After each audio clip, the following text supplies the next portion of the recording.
Hello, hi, my name is Queen Morgana, and welcome back to What Remains of Edith Finch.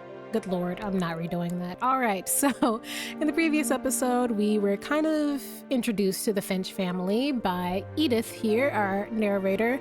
And we learned about a little bit about what's going on. Something's not quite right. There seems to be this Finch family curse that's been following them for the past 1, 2, 3 generations. More actually, from Odin's family back in Sweden? Norway? I forgot. Europe. I forgot which country. From one of those countries in like the east part. But we went over Molly and I gave my thoughts over her. So I think now we're going into Calvin territory. So let's just get into it. Everything else I have to say will be like during gameplay. So as you know from the last episode, this is not a first time reaction for me. It's definitely more of an analysis, but since I'm playing and not watching someone play, I can actually look. So Calvin is Sam's twin brother, which is why they're sharing this lovely, lovely room here. I feel like I fixed my sensitivity, but if not, oh, there goes my light. If not, okay, this is much better. Kind of. I'm doing my best, y'all. All right, so this is Sam's side. Calvin was always into like military stuff, and Sam was always into military stuff, and Calvin wanted to be an astronaut. But honestly, this visual right here, just the aging stopping, is just so sad to me. I knew Grandpa Sam had a twin, and that he never talked about him. Yeah. September 1961. To Command Center. These rooms are like rad. Like legitimately, I wish I had a room this cool growing up. I actually had a pretty cool room. It wasn't like one of these custom types of rooms, but it was a nice room when I was a kid. But I would have loved something more in depth like this, but I guess my grandpa didn't like history any more than my mom did. Yep. So many candles. How I Want to Remember My Brother by Sam Finch. The thing I remember is that when he made up his mind, that was it. Oh, brother. My brother said he'd die before he ate another mushroom. And he did. I love mushrooms. At Barbara's funeral, we swore we'd never be afraid again. Mm-hmm. And he wasn't. We didn't get the Barbara yet. I think Calvin always wanted to fly.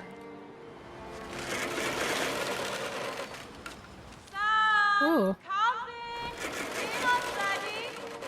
This is a lot of motion for my eyes. He finally made up his mind to do it. I'm trying to like concentrate on the words, but I it's told okay. him going around was impossible. I need to find a spot and just look at it. It's so different doing it while Maybe you're if I playing hadn't said that. versus watching someone. Oh, Calvin, I'm not gonna tell you again. Maybe if the wind hadn't picked up. or maybe if you didn't have a swing set on a cliffside. then Okay. maybe he'd still be here. But I doubt it. Did y'all ever try to do this? I was always I think too he'd already scared made up his mind. as a kid to either jump off a swing or like try to go all the way around. I was always too scared. I never tried either one. And I'm glad I know my limits. His leg is already broke, so he's definitely That's what I want to remember about my brother. the type of kid to take risks the most, clearly. Well, he wants to be an astronaut. He has to be brave. There's a thin line between bravery and stupidity. Though in his defense, his parents shouldn't have put this right on the cliffside. There's so many trees on this island, and y'all chose this one. It's just, I can't even look at how beautiful the view is. Here we go. The day he made up his mind to fly. And he did. There we go.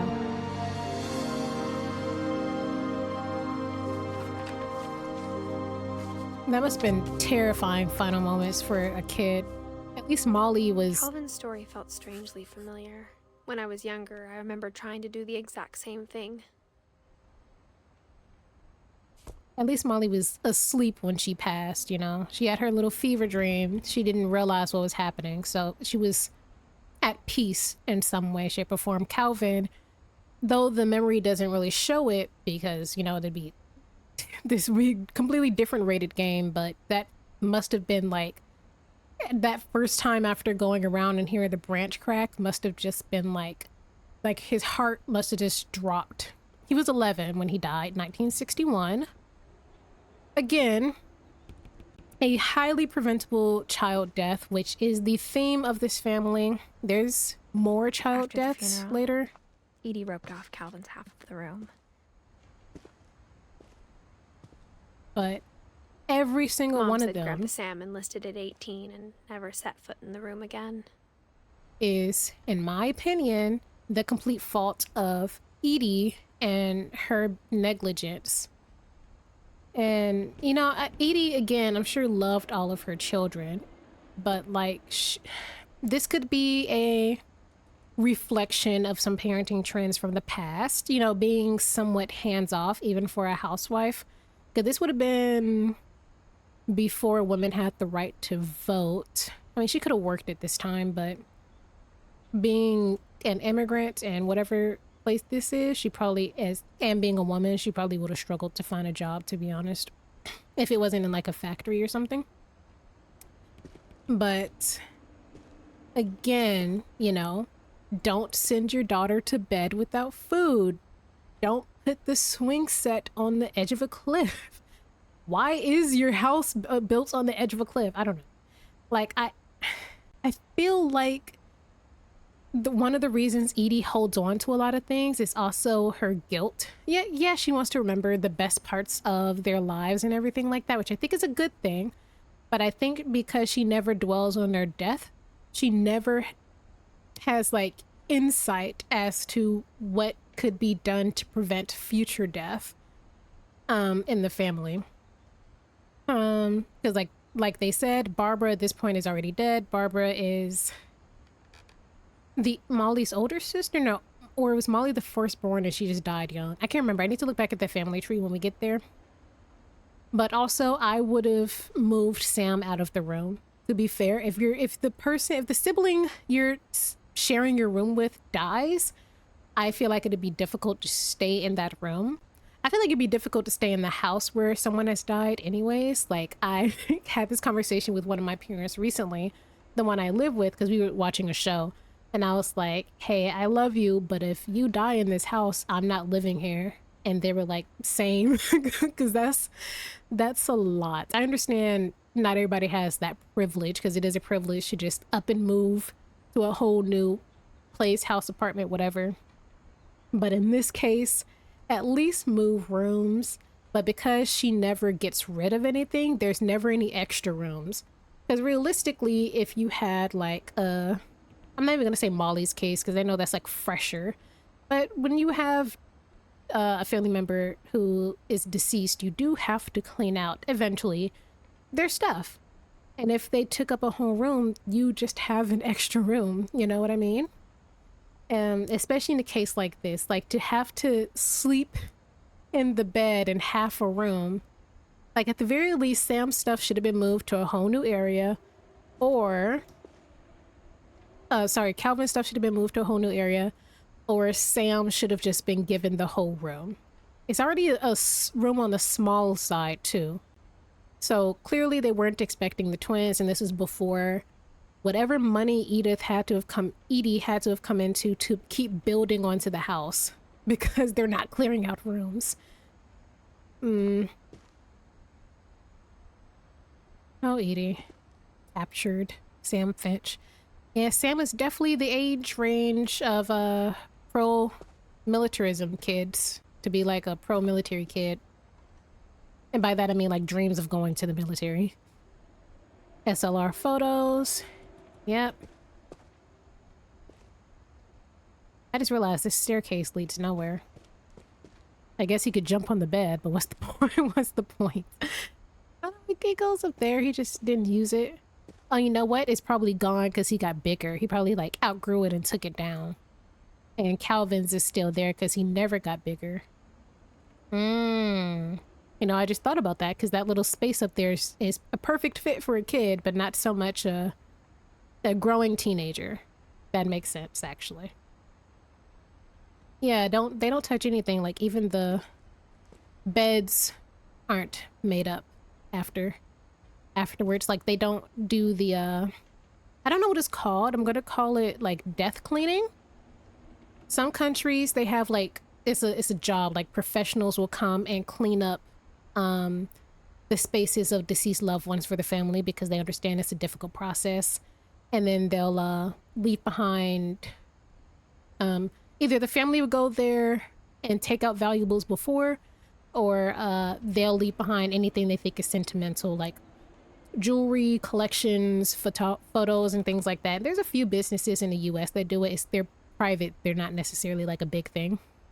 And it could also depend on culture and everything like that. But for people that do struggle with cleaning out spaces after a loved one has passed and you don't have family or friends, like a village, who can assist you, there are companies. You probably just have to Google whichever one is closest to you that can assist, because it's a difficult process. But it is a necessary process and a necessary part of the grieving process, because holding on to items is holding on to memories in a positive and a negative way. Holding on to things that help you remember them is perfectly fine, but never moving on and growing past it is not. Let's go in this cubby. Oh, there we go. The little caterpillar. I used to love that little caterpillar book when I was little.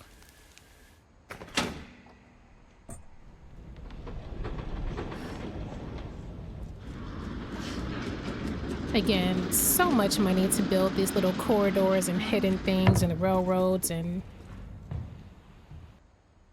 like... The passages were a pretty tight fit. They'd obviously been built for smaller hands and bellies. Yep. I guess this is the time for me to say Edith is pregnant. Look down. Boom. Pregnant belly. Edie's father Odin built the original house. And then he brought it with him. Again, something he should have left behind in their home country. Whenever people ask me about my family, the first thing they always want to know about is Barbara. My friend Bigfoot. Oh, Barbara. I was gonna say Barbara has one of the saddest stories, and all of them have a sad story. All right, let's, have we already been in here? No, we haven't. Here's a little shark room. It'll be relevant later, I think. Unless we already been in here. I don't think we have. Again, all of these books, and I guarantee Edie hasn't sat down to read most of them.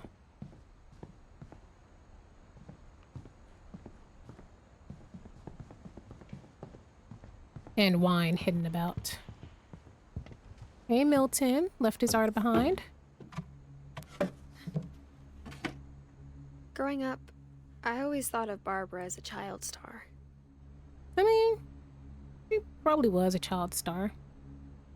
Oh, the realities of being a child star, long forgotten. Or the reality of being like a one-hit wonder, even for an actor. It's so difficult when you're a performer and you got that one thing, and that's kind of all you're known for. But you also have to find happiness outside of that one thing.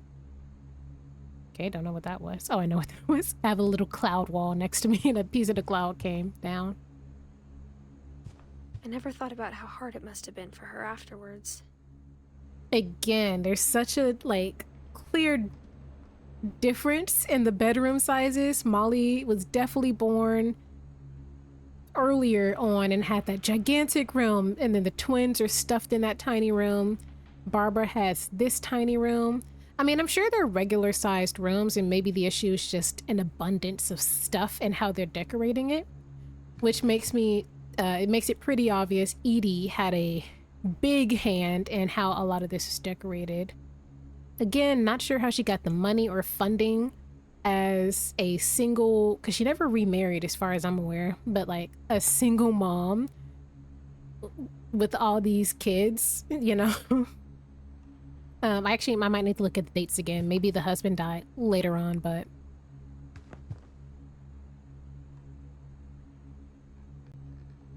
like bills had to be high. I know at least electric was high at the very least, but who was agreeing to build all this stuff at the same time? It's like the size of my college dorm, my suite style college dorm, like super tiny. I'm gonna have to mute out that comment because I know that the music that's about to play is copyrighted. On these books, trying to see is anything. Oliver Twist. Okay, the red carpet. Breaking In. That's a good one. There's a lot of books called Breaking In. Greek Tales. A tragedy for sure. The Hollywood Workout. Every actor always have a bunch of books about how to make it, huh? Shapeshifter. Siddhartha. Alice in Wonderland. Angels. Angles? Agnels? I don't know. Oh, Barbara. You were so chic. In terms of decorating, she has the most fun room, but it's probably because she was a teenager and not a literal child. But let's just... They didn't even change out the flowers. I'm surprised this place isn't, like, All the stories overrun. people wrote about Barbara's death, I'm surprised Edie saved this one. I will say, considering she died, like, right at 1960, the style and fashion of the bedroom is ahead of its time. It's supposed to be representative of the 60s, but a lot of the patterns and stuff that Barbara has wouldn't be popular for at least, like, another 5 years. Because things that define decades usually come, like, after the start of the decade. Ghastly tale inspired by America's most unfortunate family.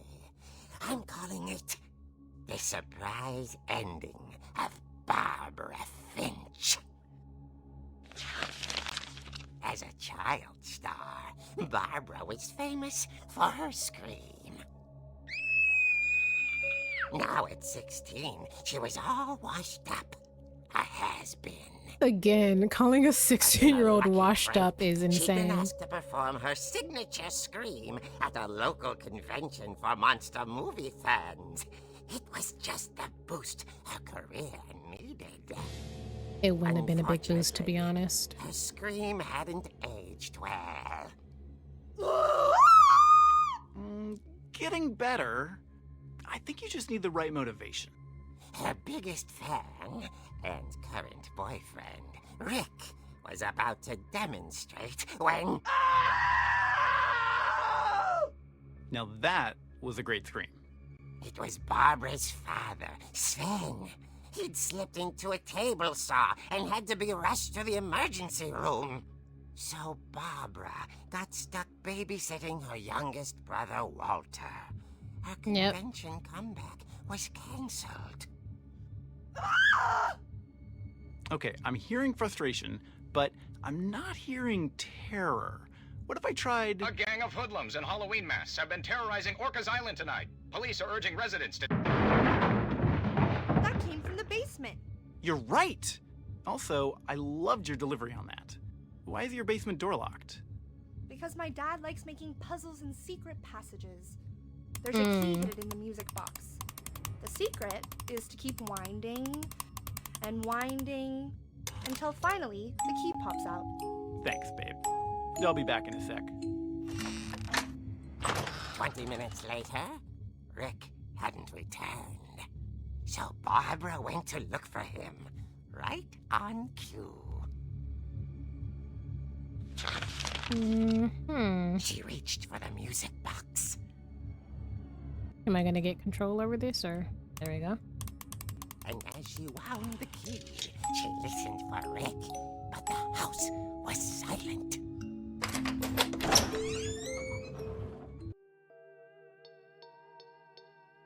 Can I control now? Yeah, okay. Oh, this is definitely copyrighted.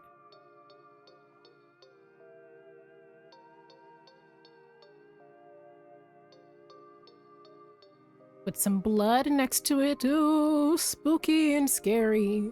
I do love this comic art style. But clearly her father's still alive, so the accident was later, clearly. I forgot which way it's supposed to go. I say forgot, but that implies I remember to begin with. I'm assuming this is where the hands are. Yeah, okay. Thought so.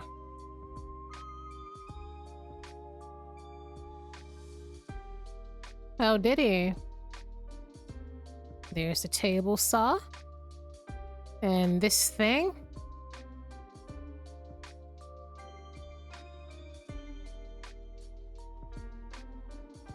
I know it's there with the flickering lights.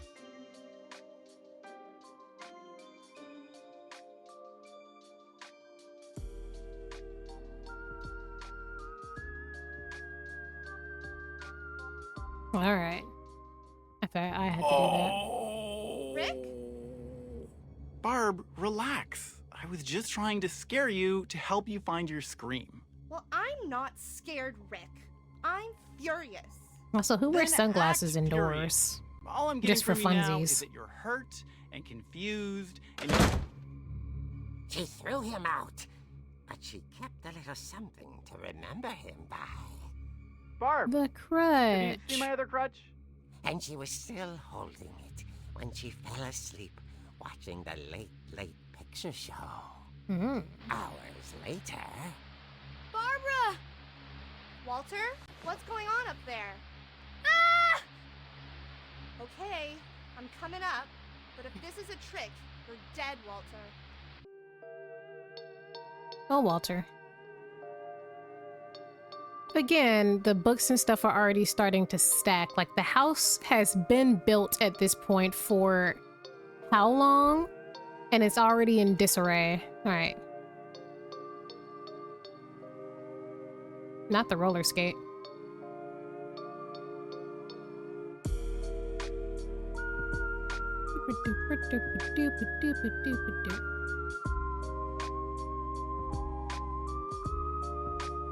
Walter has a cool little bed.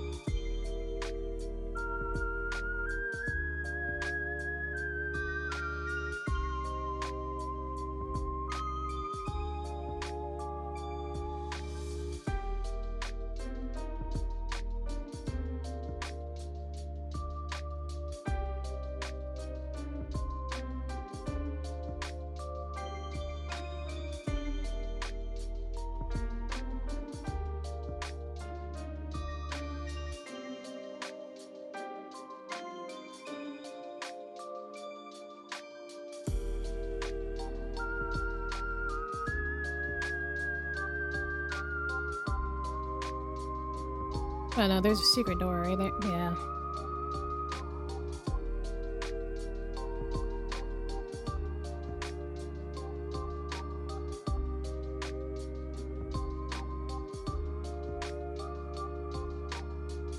Here's Molly's room.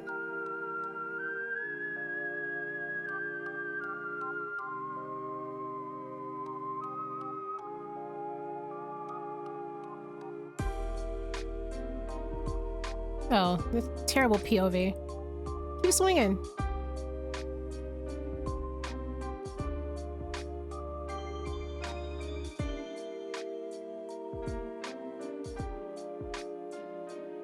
Jump on him. Just Batman style, straight on the back of his neck.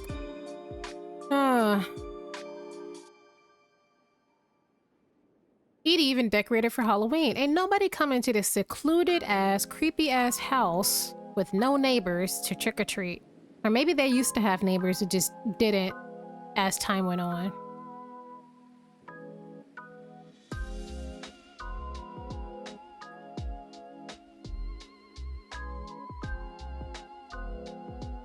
I don't even know where I'm at. Where am I going? There we go.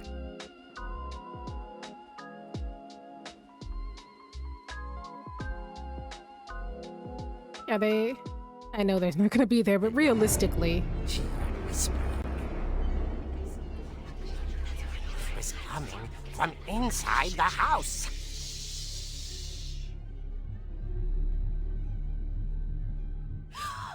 Oh dear. Oh dear. Okay, now we're back to it. The monsters had come to surprise her. For Barbara, it was a dream come true. Then she saw what kind of monsters they were, and she realized what was about to happen. She was going to be famous. And with her final breath, Barbara Finch gave the performance of her life.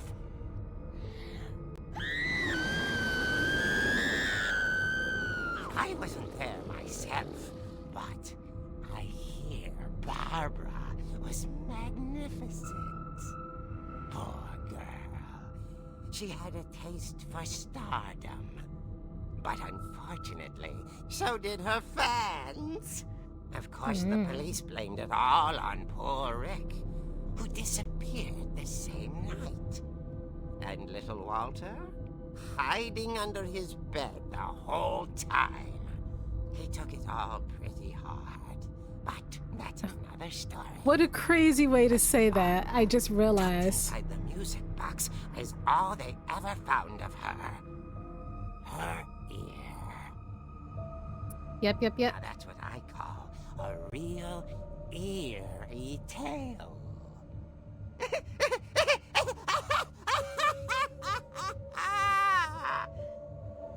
Okay, so my thoughts on Barbara's comic. Well, let Edie talk Edie first. told me all Barbara wanted was to be remembered, as absurd as that comic was. Maybe what Edie saw was a happy ending. Girl, just close it. Good lord. So, Barbara's Tale. It's one of my least favorite Edith moments. Not one of my least favorite stories, but least favorite Edith moments, though she doesn't have very many I like much of. In this case, it's not even anything she did within the story, but everything that happened afterward. So, I guess I'll start off with everything going on with Barbara first. Yeah, being a child star is super hard to begin with, and honestly, in the time period she would have been working in, the only choice she would have had for filming would have been California. Filming didn't spread to like New York and other areas unless you lived in a different country for a very long time. So I don't think they live in California. They live on an island somewhere. Maybe it's close to LA. I don't know. But clearly one reason she was probably struggling with her career is that she didn't live in the right area. That's one big reason. Even for film and television, to also not even be involved in theater. Well, New York if you were going to be in theater, probably Cali for film. But she was probably just super isolated from where she needed to be. Working in entertainment in modern times is so much easier because it's so far apart. There's so many different options you can take when it comes to like at least auditioning. You can still at least audition online for the most part. But if you want to get actual work, you will probably have to move to the west, north, or southeast. Unless you're like working in another country, then go to like those areas or anything like that. Now, do I believe that she was killed by monsters, blah, blah, blah? No. Honestly, I know that the story says that the local serial killer probably came in and killed her. I personally think it was the boyfriend, mostly because of the fact that the music box was, the only person who knew about the music box thing was her boyfriend, and he probably just got upset and violent with her after she like kicked him out and anything like that.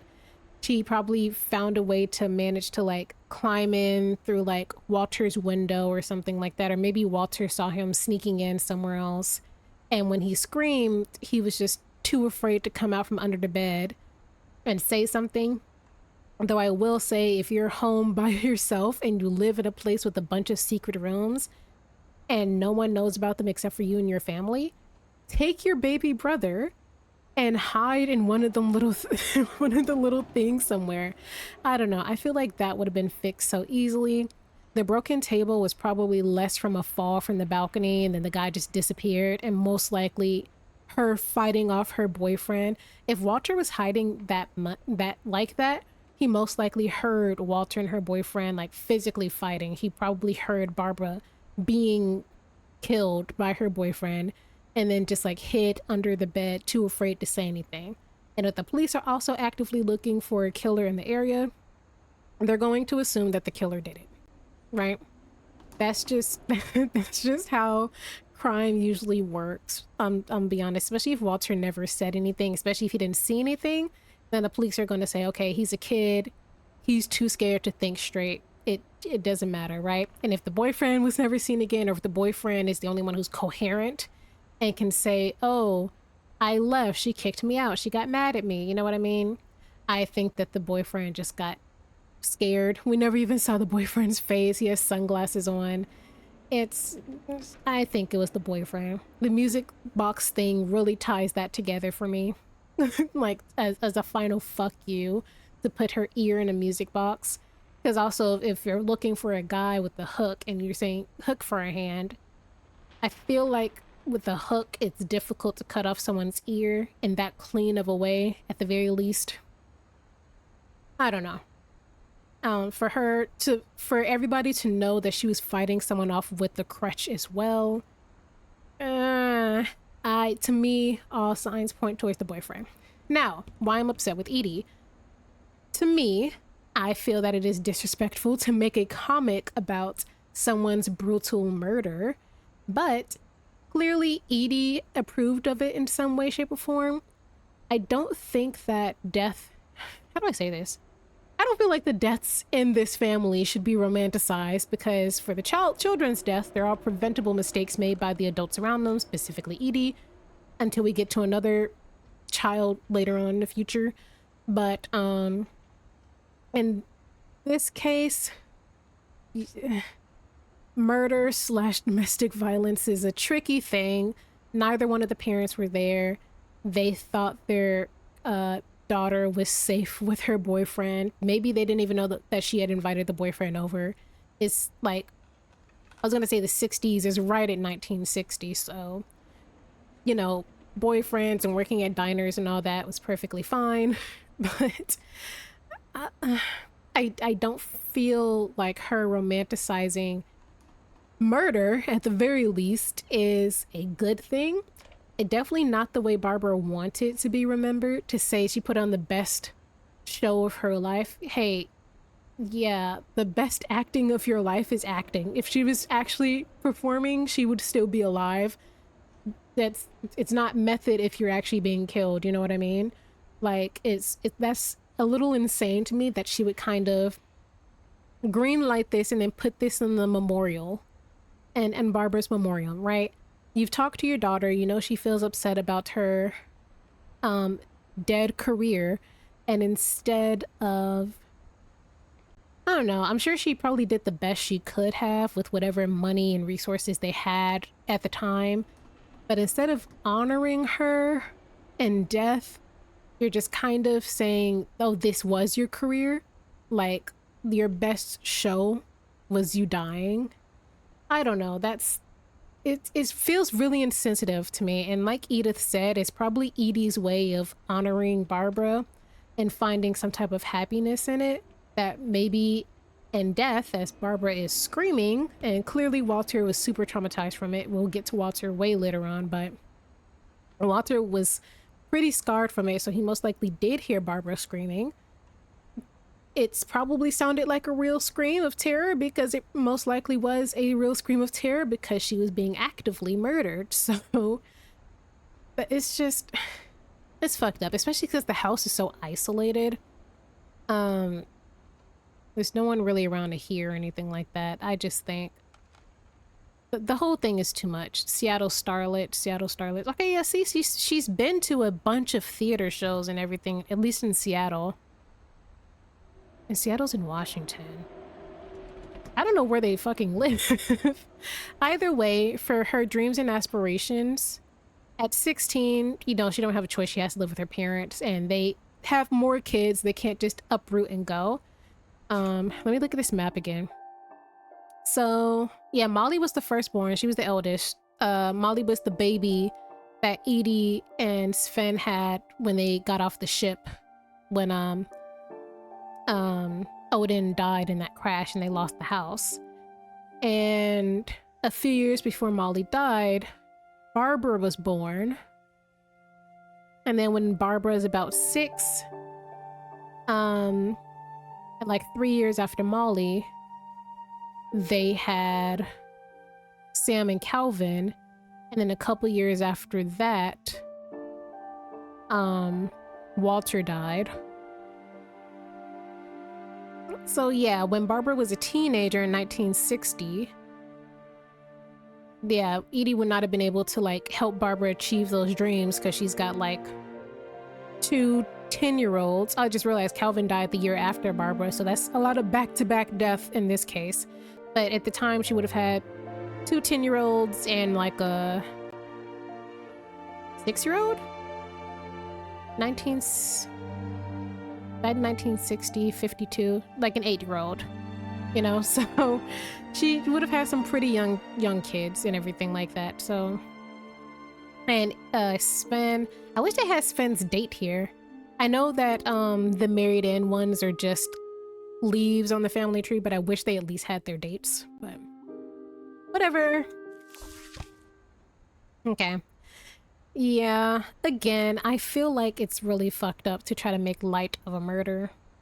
I mean, try to remember them as the best they were, sure, but all of these things, you know, that we've been seeing how they die, which is important, don't get me wrong, but the way they're being remembered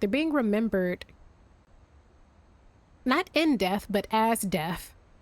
And I know that's a way to honor their life, but I don't feel like it is supposed. I don't think that should be the way. Remembering Molly as being super imaginative and happy while reading her diary entry of her tripping balls as she slowly succumbs to poisoning, I don't really think that's like cool, you know, reading or listening to Sam's letter about how amazing and headstrong and ambitious Calvin was, and that his final thing he wanted to do was fly, and he fell off a cliff after swinging on a swing set next to the cliff. Also, if you're gonna say, oh, he was headstrong, he had ambitions, talk about him wanting to go to space. I don't know. I feel like remembering them as the way they died and being like, yeah, that's of course, like, I don't know. I don't know much about the culture that Edie comes from. I'm not sure if it's something as simple as, oh, that culture believes that the way they die is somehow connected to who you are in life, right? Like, there's some people that believe that birthmarks and stuff you have on your body is connected to the way you died in a previous life, right? So I wonder if she has like an opposite version of that, like the way you died is connected to what you would have been in life if you survived, or who you were in life, right? Molly died in an imaginative way. But like died while having an experience that activated her imagination, and she's remembered as being this super imaginative, creative kid. Barbara died screaming, and she was known in life to be a child actress in a horror film who was trying to perfect her scream for a horror convention that she was recently invited to. And she probably did perfect the horrified scream of death as she was being killed in horror, you know? I think Edie just really doesn't want to think about how upsetting of a way these guys are going out. They're not going out in peaceful ways and having a good hearty laugh or anything like that. They're like dying in fear. Except for Molly. She was just hungry and probably had like the worst stomach cramp of her life because she ate poison, so I don't know. Even saying Sven got killed by a dragon and he probably died in an extremely agonizing way because a slide fell on him. Depending on where it fell, it was probably not an instant death. But again, I don't think she wants to think about those things. No, the door's locked. I forgot. There's the ironing board. Have y'all used the ironing board recently? I don't think I've used an actual ironing board since like 2017. Actually, no, probably I guess like now I know 2019. why Mom didn't like me playing with the music box. Probably like 2019. I use a steamer now, but honestly, most of my clothes don't even need to be steamed, so I rarely use it. But I haven't used an actual ironing board in so long. That was way off topic, but okay, finally. Do I need to go downstairs to the music box right now? I kind of want to look through the peepholes real quick. This is Edie's room. The last time I was in Edith Sr.'s room, I was 10 and she was painting my portrait. I was probably supposed to look in here way earlier, huh? Gregory. Ugh. As a What? kid, I just assumed every house had peepholes and sealed rooms you weren't allowed inside of. Why is Gregory's thing here? Shouldn't it be in his... Well, I guess he never had a room, huh? That's... You know what? This makes sense, because this is Kay's bathroom. That'll make sense for those of you who've never heard the story later. My Grandpa Sam spent 7 years sharing a room with his dead brother, Calvin. Yeah, see, I don't know. It's funny. All those times I played with the music box and never found the basement key. And your mom probably moved it, or somebody else probably moved it. Also, I'm gonna be so honest. If I lived in this family and my mom was, or whatever surviving parent is like trying to act like these deaths aren't happening and isn't really acknowledging them, just like turning the rooms into like a museum and not even letting me move out of my dead brother's room, I'd legitimately become a family problem. I would become the biggest crash out. Like I would make it everyone's problem. And I know this is like... Molly always seemed like a girl I could imagine being friends with, if she hadn't died in 1947. Mm-hmm. Like I'm definitely sure it's like mental illness on Edie's part. I'm not a psychologist or studying psychology, so I can't give like a assumed diagnosis or anything like that, but like you have to be some version of mentally ill, even if it's just like you struggle with letting things go. That could still be connected to like anxieties and depressions and other various mental illnesses, because this is actually insane and it is just reflected in every little aspect of her things got left life. behind in the whirlwind of that last night.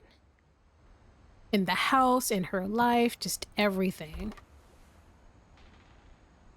Already looked in library. Oh, it's so dark. I feel like I'm supposed to be going up. Who is next? Oh, obviously the fucking basement, Morgan. Come on. I opened this earlier. I think I just gotta keep going. Oh my god, I just gave up too soon.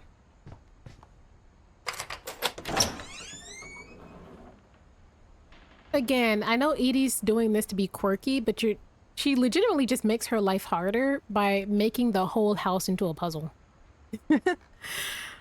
Like, it's like she doesn't know how to think clearly. She junks up her mind and junks up her whole space. And I don't even mean like with junk. I'm sure it's all sentimental to her, but she doesn't clear out anything. She doesn't clear out her mind. She doesn't clear out the house. And even something as simple as like basement keys and everything like that are puzzles that it's not something that's simply done. She doesn't just have like a dish with a key in it, or like something on the wall that's like, this is the basement key. And you know, this is an older house, so I'm sure it's not going to have that little turn key. 'Cause I'm pretty sure that's a recent development in terms of like existence. Most doors up until like a few decades ago were like handheld keys, even doors for inside the house, from what I remember. But like, she don't let shit go. And that's her biggest problem. That was her biggest downfall. She don't let anything go. I just realized, was this fireplace ever finished, or is it meant to look like that? I don't know. And Pretty sure this is Walter's story coming up next. I'll probably stop after Walter's. Or should I stop now after Barbara's? I'll stop after Walter's. I feel like they're both pretty interconnected.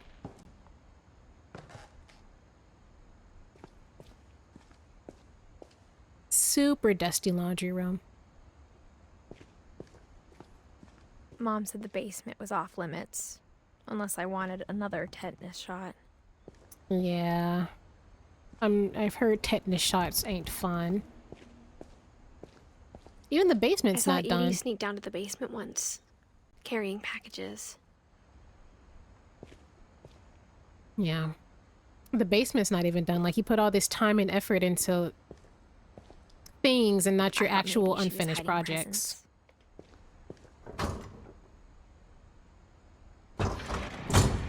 It turned out she was hiding a lot more than that.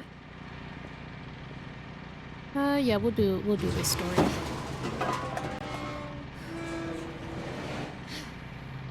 Should I turn up the brightness? Oh no, it's good. I remember asking Mom once about where Walter had gone. She said after Barbara died, he got as far away as he could. Maybe I should turn on the brightness because I can't see. I'm gonna turn it up for y'all, maybe. If there's a pattern in all these stories, Tasty beans, pea soup, Sweetie Crisps, Jiggly Farms. I think it's that none of us has gotten very far. Yeah, that's the sad part. Walter. Oh, Edie.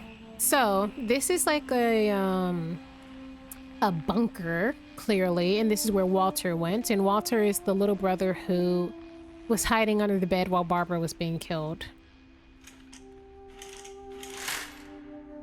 He was just down there for years. Like, this is the most sunlight he got. A picture frame, like it's fucking Minecraft. like, a picture frame behind some glass with some fake flowers in front of it. Like, that's insane. There's books and everything like that. Cracking the Curse. Spiritual warfare. Like, Walter was going through it and he was completely isolated, and Edie did nothing to bring him out. Me personally, I would have called them people on them. But he's from a time period where calling them people would probably end worse than the actual fate he had, so maybe there shouldn't be a lady with a clipboard at the door. He has some seasoning though. Walter, 1952 to 2005, and that's what he looked like in his final moments. Hands of peach. Like, literally, the only thing he has left to his legacy is this fuck-ass can opener. Alright, let's just read this sad-ass note. Goodbye, everyone. I can't believe I've been down here for 30 years. He did die in 2005, though. I would have called them people On that first day, in the after the shaking 70s. started, I didn't think I'd survive a week.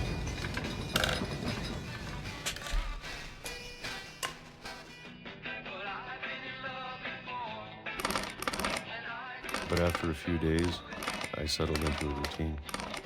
That's what kept me sane. Having a schedule, 1968. living for today. I always expected to be dead tomorrow. 1976. But Yeah, if you by wait long by enough, this point, you get used to anything.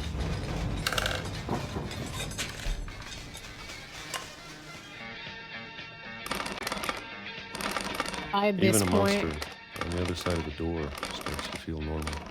So 8 years after Almost friendly.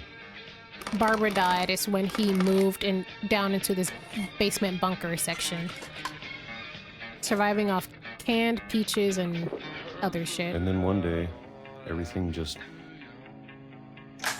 2005. stopped. Look at it. His hands have age spots on them Whatever now. that thing was, it was gone. Maybe it got tired of waiting. Or maybe I just got tired of being afraid. Like at 12 p.m. on the dot, he's listening to the radio, eating canned peaches. The same brand of canned peaches It's at been a that. week now, the longest in 30 years. I'm done waiting. I have to leave. Well, I still can. Again, he could have just went upstairs, but... Can you please... His end, or his story, is eerily somewhat similar to, gosh, Edith's older brother. Not Milton, the other one. I don't know why I'm forgetting his name right now. That's way later down the line, though. Tomato paste. I know it's out there, somewhere. Alvinos. Most of the cereal's probably expired. Whatever killed Barbara. And Molly. Yeah. Walter sees it as a much Calvin. more spiritual presence, a literal curse, than Maybe separated this is all a mistake. incidents. But I need to stop living the same day. Even if it kills me.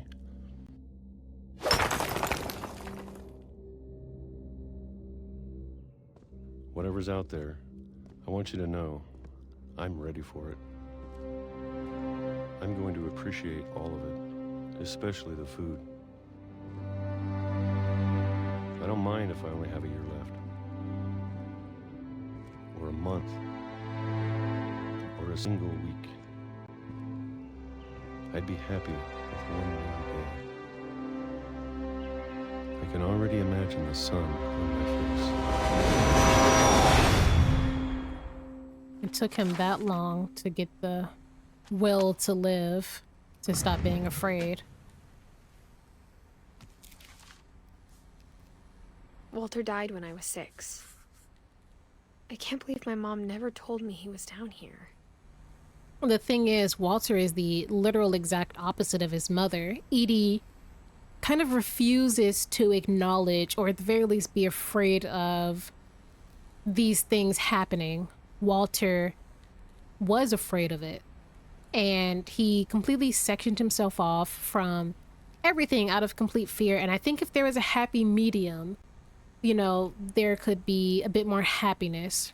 And again, Edie, I don't mean to shit on Edie, because I do somewhat understand and sympathize with why she does all this, because in a way she is afraid, the same way Walter is. She is afraid, not of dying or losing people, but I think she's afraid of forgetting the ones she did lose, or at the very least remembering their tragedy instead of the good things about them. Whereas Walter, at this point, yeah, I mean, his grandfather died. That's probably just like a story he was told about every now and again. His dad died. Again, we don't have a year for the dad, but it was after Molly and Barbara's death, potentially after Calvin and Sam's.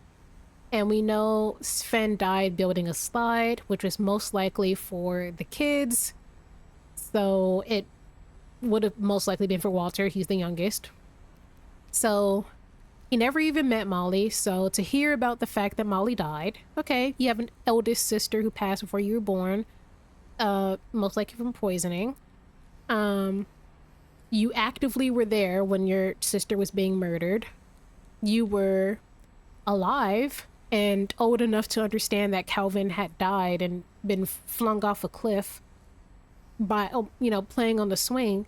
He believes that the house itself is dangerous. The house is dangerous. There's something going on. There's something following them. Like, there has to be some type of explanation as to why this is happening to him. And Edie is not offering any explanation. She's not offering any support. You know what I mean? She's most likely, in a way, I understand that this is her way of acknowledging everything that's happened, but she's not doing it in a way that's helpful to her kids that need to process these things. Her kids aren't just her kids when they're 30. They are children. I understand she can't have the conversation with Molly. She was the first one to go. But at the very least, Barbara, the twins, and especially Walter, she should have had this approach differently. But she's from a generation where they don't have those types of conversations. And it doesn't seem like Edie surprisingly, was even that religious.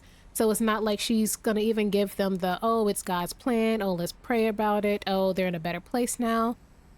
It doesn't seem like Walter was offered any type of emotional support, even if it's just BS emotional support. So for decades, instead of calling them people, and I hate to say it that way, but them people should have been called for Walter. Honestly, should have been called for Edie, because she was taking care of herself. They wouldn't have did anything, but like, she doesn't acknowledge her reality at all, and it just makes things worse. It's, if y'all have ever seen the play Next to Normal, the spoiler for Next to Normal, but the mother of the play has BPD and anxiety and depression, and part of her BPD is like some type of psychoaffective disorder, and she sees the teenage version of her deceased son, but her son died when he was like 1 year old, maybe even less than a year. I think he was like about to be a year old. He just died pretty suddenly from an illness. But she, because she's mentally ill and just didn't receive the help she really needed for a long time, it was somewhat resistant to it, pretty resistant to it. She saw the version of him that she imagined he would be, and it took so long for her to acknowledge he was gone. It hurt, you know, and the fact that she didn't take the time to care for her own mental needs and acknowledge the fact that her son was gone and she needed to move on, it bled into her dynamics with her husband, who's the father of the baby, as well as the other child she had. And then because that child was being completely overlooked because the mom had so much going on, she was like unintentionally very much emotionally neglected. She was carrying on a lot of the same dynamics and issues mentally that her mother had, as well as some other anxieties and depressions that were brought on because of the way she was being raised, you know, mixed with the things she inherited from her mother. So Edie, to a lesser extent, I think, is doing the same thing to her kids, right? Or at the very least, Walter, I think, got a lot of whatever's going on with Edie, like whatever her anxieties and depressions were. I do think very much that Walter, and to an extent Sam, just kind of based off the way Dawn, who is Sam's daughter, talks about how Sam raised them and how militaristic and strict about their safety and everything he was, because he watched his twin brother die. He was probably out trick-or-treating with friends or something when Barbara died, so he came back to a sister who was killed. It wasn't as clean of a scene as Molly's death, you know? Then Walter disappearing down into the basement. Sam's left with nobody.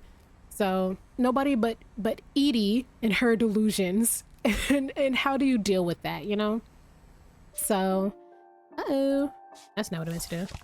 But that's my Walter talk. And it's so sad that it took him, let me see, he was born in 1952. So he's 50, 60, 70, 80, 90. He's 53 years old when he finally walks out. I'm surprised he didn't die of scurvy or some other malnourishment, because you cannot survive decades off the same canned food like that. You're gonna miss out on, maybe he was also sick and just didn't know it, but it's a lot of protein and vitamins and everything he's completely missing out on, especially vitamin D. I didn't see no vitamin containers. But to come out at 50 something years old, decades diet of canned peaches, cereal, and peas and pea soup, and to finally get the will to live and, you know, get hit by a train. That's how he died. There was a train, he walked on the track and died. I don't know if the train didn't come for a week, so because that routine was thrown off, it kind of inspired him to stop being afraid and go outside, and then he did. I'm sure he's stuck in his own delusional state, having talked to no one and seen no one for decades at a time. literally there's a life going on outside. Sam got married and had his own family. And at this point, Dawn, who is the youngest, okay, I thought Milton was younger than her. Dawn, who's the youngest, it is, she has kids too. He has like great nieces and nephews he's never met, definitely didn't even know existed, because he was so afraid of meeting not even an untimely end, but like a brutal end, you know? It's not like they all caught the plague and died. It wasn't like an illness was running through the family or anything like that, and it was just a matter of time till it came. Most of these deaths are completely preventable in some way, shape, or form, and Edie's just doing a disservice to them. I don't want to keep shitting on her and her parenting, but she's clearly not taken care of herself or her mental needs, and it just bled down the family line. And at this point, it looks like a curse, and I think it is a curse, but not in the, oh, there's a demon haunting us, we're going to all die in like some insane insane way. It's a generational curse and generational familial curse. Like things not being acknowledged and fixed is going to bleed down into the next generation, right? If you have a family and like teen pregnancy is the thing, and each for 5 generations every teen girl gets pregnant as a teenager, that's a generational curse. It has to be beat. But it is up to the parents, or at the very least the teenager, to recognize that there is an issue and that things have to be done to make the reality of not being a teen parent happen. But it has to be acknowledged as an issue. It has to be talked about. You have to be supported to an extent, you know, like things like that. If you come from a family where certain preventable diseases run rampant through your family, my family, both sides of my family have like diabetes and heart issues and high blood pressure and everything like that. And it's inherited, quote unquote, like I could get it, but it's less that I'm just going to wake up one day and have it, and more of a, for generations, you know, my people have not been taking care of their health, and it led to them having these health issues, but they taught those same habits to their children, and their children ended up getting it, and then their children ended up getting it. But it's up to the parent, or at some point the child, once they get old enough to make the decisions for themselves, to say, I want better than this, I want different from this, and to start making those changes so that they don't fall into that like curse of bad health and like diabetes and all these other very much preventable health issues.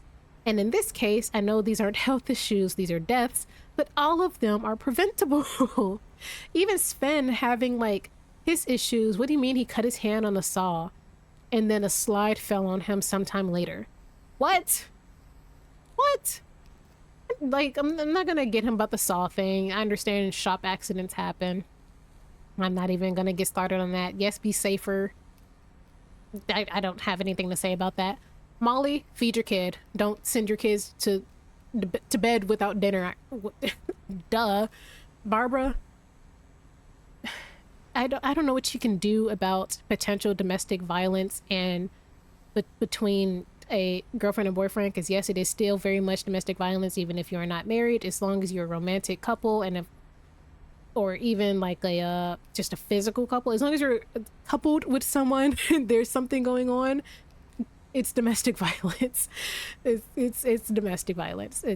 There's not much to say about that besides maybe keeping a closer eye on Barbara and who she's inviting over. Though I understand Edie and Sven left during an emergency situation.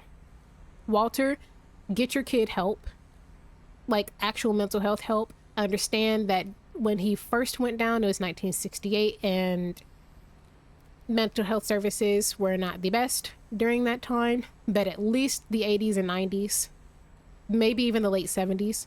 Like between then, y'all could have got this guy out. Realistically, you could have got him out. Like, you could have. We'll get to Sam's story later, because I also think that was preventable, but that's, for once, not Edie's fault. It was Sam's fault. It was Sam's fault, but This is a little longer than I thought it was going to be, but I thought that doing Walter and Barbara in the same video would be a good idea because Walter's story is interconnected with Barbara. But I do think it's interesting that Walter so far has been the only one, probably because he's one of the few that got to reach adulthood, but it's one of the few who was trying to look into a fix, a reason and a fix and a way to stop it. If he found the answer in those spiritual books, he would have left. But he needed somebody there for him. He's in a house full of people and completely alone and terrified. And his mother is of no help. So that's all I gotta say. R.I.P. Walter. His is one of the sadder stories, in my opinion. Him, Walter, Gregory, and Lewis have some of the sadder stories to me. But thanks for watching. Let me know your thoughts about Barbara and Walter down below. Do you think their deaths were preventable? Do you think Edie could have prevented it? Do you think Edie should have stepped in once Walter was an adult and decided to go into the basement, or was she right to just kind of leave him alone and hope that he would get better? Let me know. And I'll see you next episode. Bye.